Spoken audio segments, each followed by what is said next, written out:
I gotta remind you, you gotta tell me about this picture over here. The new sign? The new sign, yes.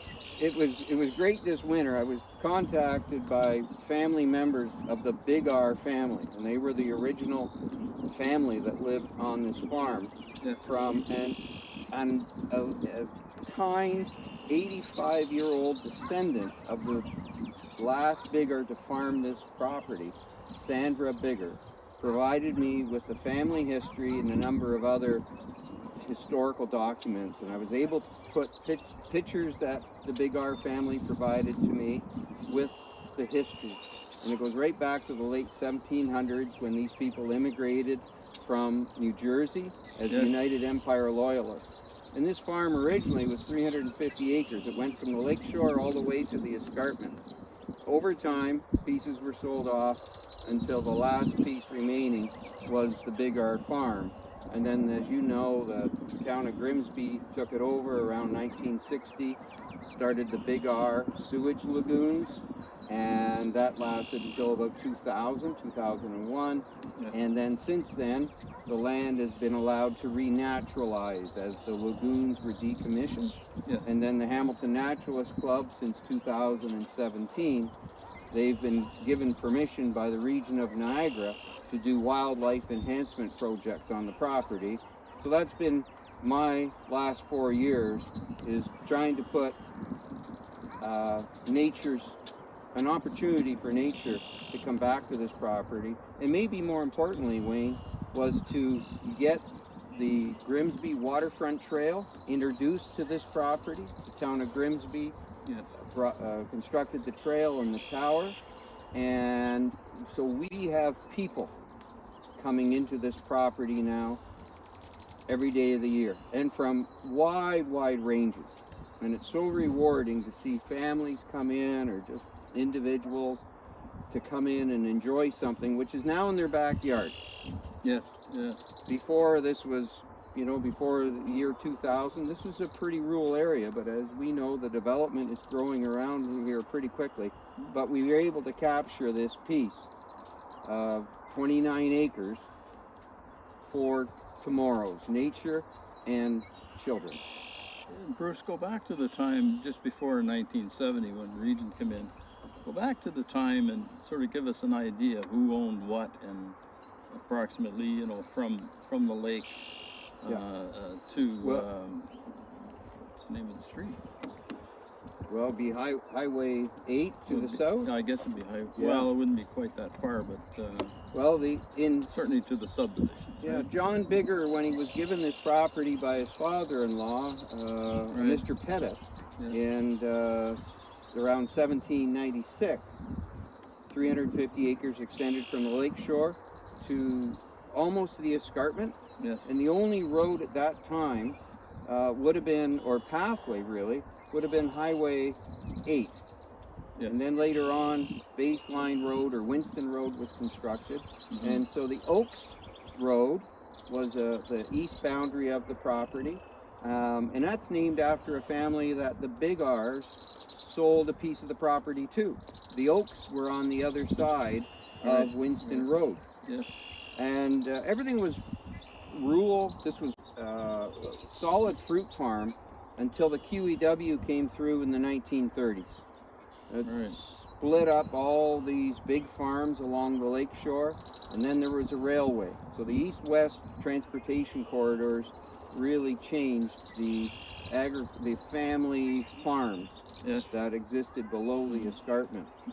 But in order for you to bring this to its state today, there was many levels of government that you had to go to, right? Yes. You had to go to the federal government, Mm-hmm. the provincial government, Province. and the region, of course, because this was turned over to the region back in the 1970s. So, Yes, and then we had the town of Grimsby. And You the were town. a counselor Yeah. then, Yeah.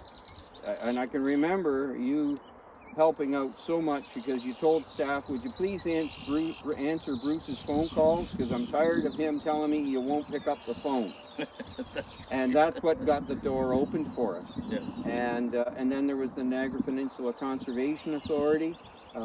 involved as well. They were very important to help highlight the potential for this area. And one of the most important steps in our discussions was a former Commissioner of Planning for the region, Corn Cambrai. He wrote a letter to the Public Works Commissioner outlining the importance of this property in this zone. Right. And that's sort of what really got the door to open at the region. And thanks to your knowledge and the people that you knew within the Hamilton Naturalist Club, yeah, that drew up the proposal that we had to present to the Department of National Defense. And I believe we got that into the Deputy Minister of National Defense. Yes, it was all the way to Ottawa. It was right to the top. We made some friends, and we made some non-friends along the way. We sure did. But we've got this property set aside now, and other than the contribution from the town of Grimsby to build the trail and tower behind us, there wasn't any other public funding. That's right. Once the land was provided to the Hamilton Naturalist Club to do these wildlife enhancement projects. And this property today, I think this won about 7 awards. Some of them directly to the property or to the Naturalist Club, and some to me because of my work involved with it. Right. So it's a provincially recognized restoration project. Yes. That we're very proud of, and the community has been so supportive. The Rotary Club, the Lions Club, the Hamilton Naturalist Club, even the Naturalist Club, Bert Miller from Fort Erie, the Niagara Falls Naturalist Club have all been involved with this. And then one great lady from Hamilton, a member of the Hamilton Naturalist Club, herself alone has donated half of the funds that we've required to move ahead, Miss Lois Evans, and through the Hamilton Community Foundation. Right. Well, thank goodness that you stopped the region from filling in, because one of the ponds was filled in, unfortunately, but the other 3 were not. So yeah, and then with a little bit of luck, we ended up with 6 water bodies. Yeah. And they're all different, which gives wildlife a choice. Yes. And that's so important. Yes. Now, do the birds migrate obviously from the south when they come up north? There is some rare species of birds that have come to this area. In fact, you gave me a plaque. Tin tern, I believe it was. The common tern. The common tern. Started to nest here in about 2002 in the North Lagoon. And it's called a common tern, but it's somewhat of a threatened species. It nests in Hamilton Harbor.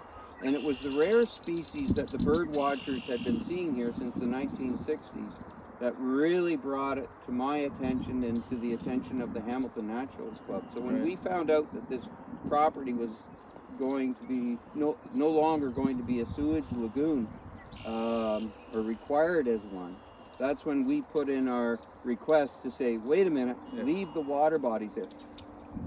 The initial investment to build these water bodies is huge. Yes. No one today would ever be able to really come up, unless you're in Toronto or Peel, to come up with enough dollars to build these kind of water bodies. And so we wanted to bring that message to the region and to the Department of National Defense, is that you've made a huge investment in building these water bodies. They served one purpose for the last 40 years, but now they can serve another purpose for another 100 or whatever more, because they were built so well. Yes. They weren't going to disappear overnight. Yes. And fortunately, we get enough rain here to keep the water in the ponds, because all this water that's around us is rainwater. Yeah. And the cost to fill these back and put it back to its original state back before the 70s, before it was decommissioned, the cost would be in the millions to put them back to an original state. To completely remove evidence of them would have been a huge job. Yeah. Just huge. Yeah, and cost millions. Yeah, but thanks for coming out today with us, Wayne. I'm really Yeah. happy for you to see.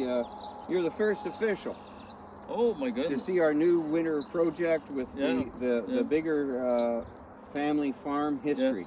Yeah, well, it's in your blood, Bruce, and Carries I on. hope it stays there. Yeah.